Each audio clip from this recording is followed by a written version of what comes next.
Hi beautiful people, thanks for joining my channel. If this is your first time, please do well to like, share and subscribe. Thank you very much. Now let's get straight into the business. Yeah, today I'll be teaching you how to cut this beautiful two-piece ruched trouser and top. I got a vintage material of 1.5 trousers, then a crepe material for the trousers, which was I used two trousers. So now I've gone ahead to fold the material into four. After folding into four, I mark out my length, 45 inches, and I added 1 inch allowance.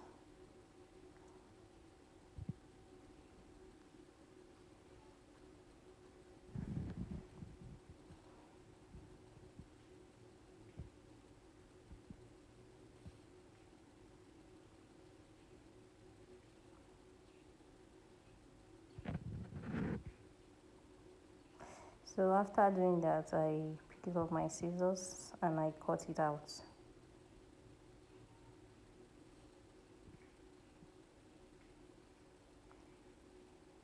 If you do not want your own dress to be as full as mine, you can equally use a yard. It depends on how free and full you want it to be.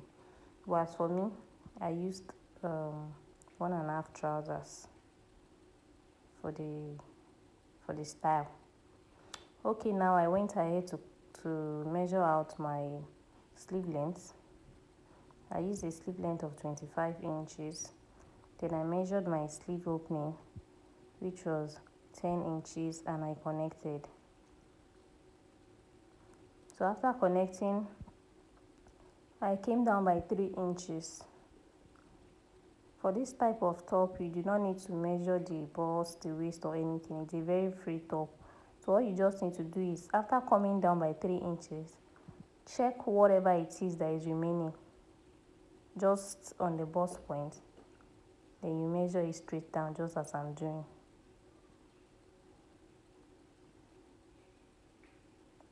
So mine was 20, I think it was 22.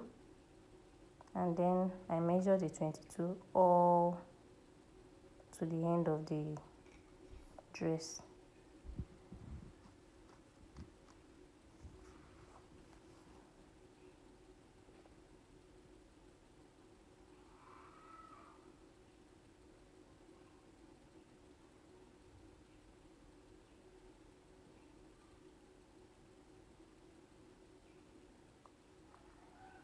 After I was done doing that, I went ahead to open up my shoulders.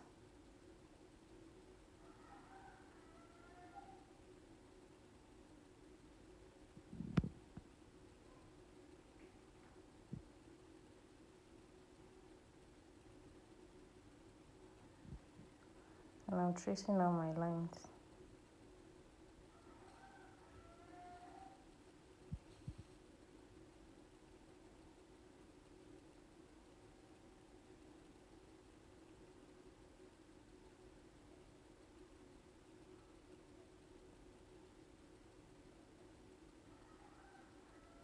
The beauty of this dress is just to make it so big and so free.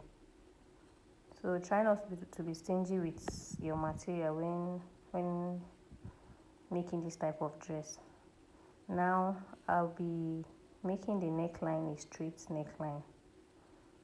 Actually, I measured 5 inches and I notched. But at the end of the day, I realized that 5 inches was kind of tiny for my neck. So I would advise, if you are working with a shoulder of 15-16 inches, you can use 6 inches. But for a shoulder of 17 inches and above, you can try 6.5. So from where I notched, from the notched part, I connected it down to the sleeve, just to form the slant line.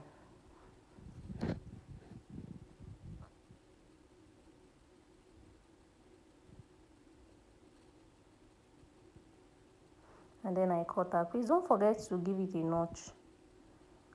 Don't forget to give it that notch so as to be able to locate where your neckline is.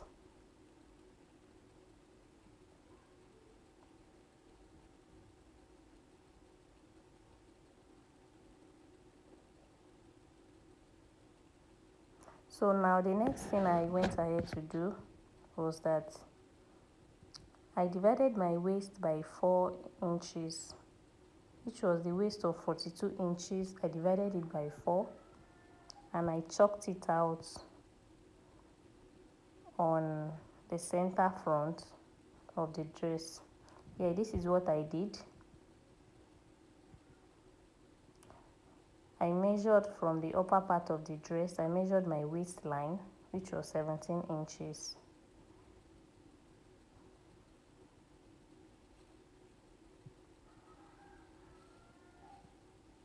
From the upper part of the dress, the waistline is 17 inches, right? So on the 17 inches, I calculated my waist divided by 4, which was around, I think, 7 or 8 inches.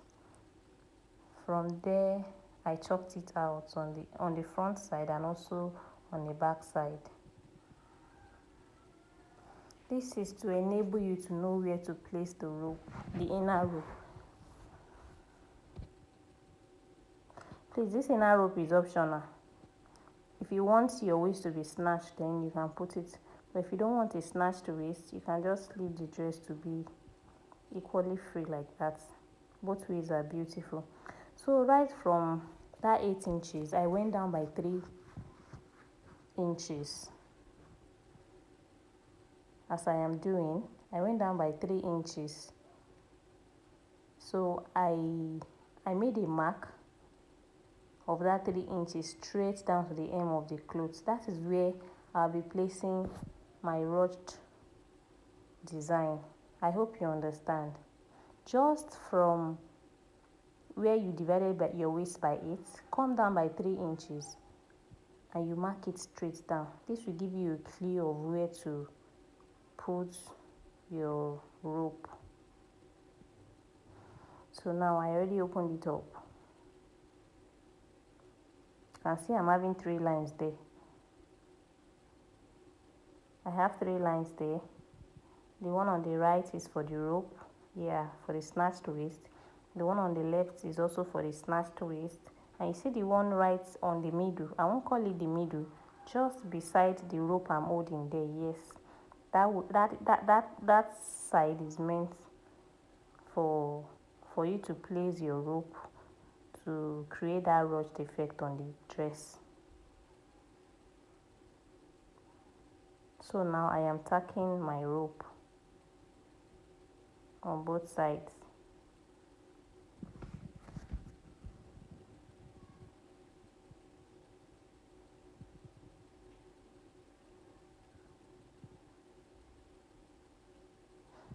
After then, I'll go ahead to the sewing machine and sew it down.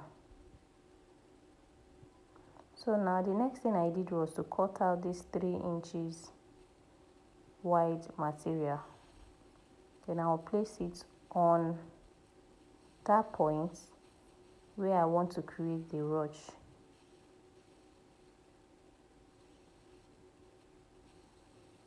So now for you to know where to place this, from the shoulder you go down by 7 inches. For you to know where to place, go down by 7 inches. Then you start to hem. Hem on the upper part, yes, the sides, the 2 sides, then you hem it down. You go down and hem it down.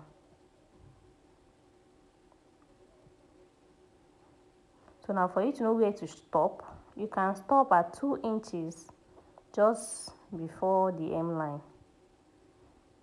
Stop at 2 inches, yes, before the hem line. After doing that, then you make another tiny stitch at the middle. Yes, this is what I was trying to explain. After sewing down on the both ends, then I went ahead to make another tiny stitch, which is enough for the rope to pass through.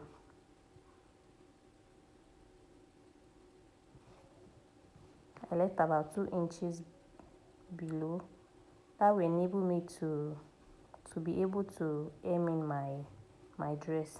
So now this is the rope I wanted to use at first, although I changed my mind. I was not so satisfied with the outcome because I think what affected was that the dress is kind of big, so this rope was not able to hold it as I wanted. I later changed it. I used the same material. This dress I'm working with, I later had to cut out another rope and sew, and then that was what I used, and it gave me what I wanted. It depends on you, it depends on your choice.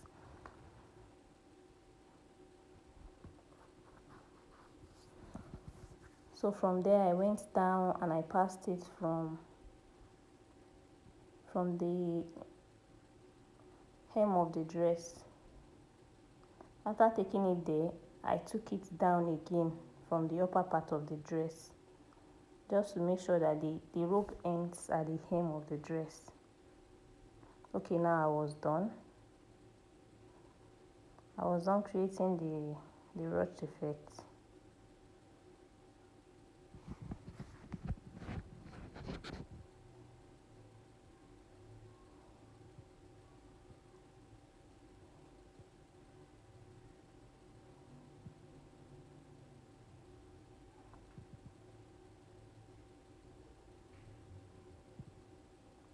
So now it's time to work on the neckline.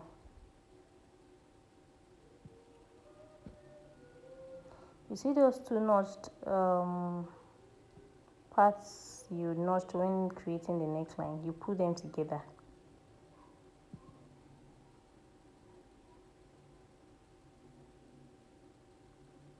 Then this will be an advice for you. Should in case you might find it difficult, because this is what I actually did. I hemmed in with a bias first before sewing. Yes, so you won't find it difficult. This was what I did. I took my bias, I hemmed from one notch part to the other for the front, and also for the back I did the same thing. It was after I was done, I made a stitch on that line I am chalking out. I just created a little stitch on that line, and that was it for the neck.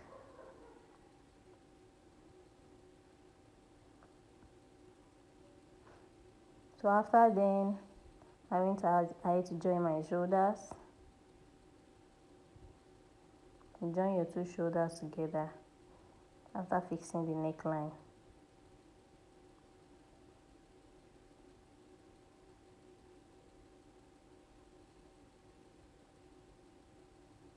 Then you hem in your sleeve.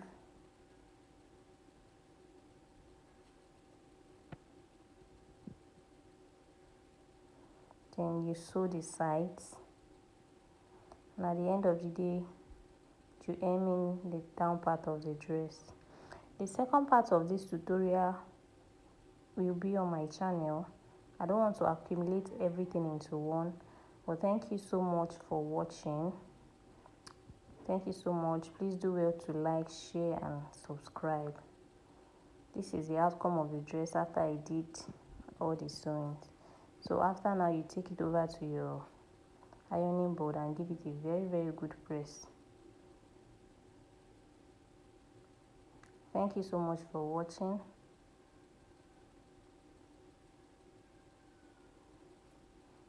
Thank you so much for watching. I'm grateful. Bye.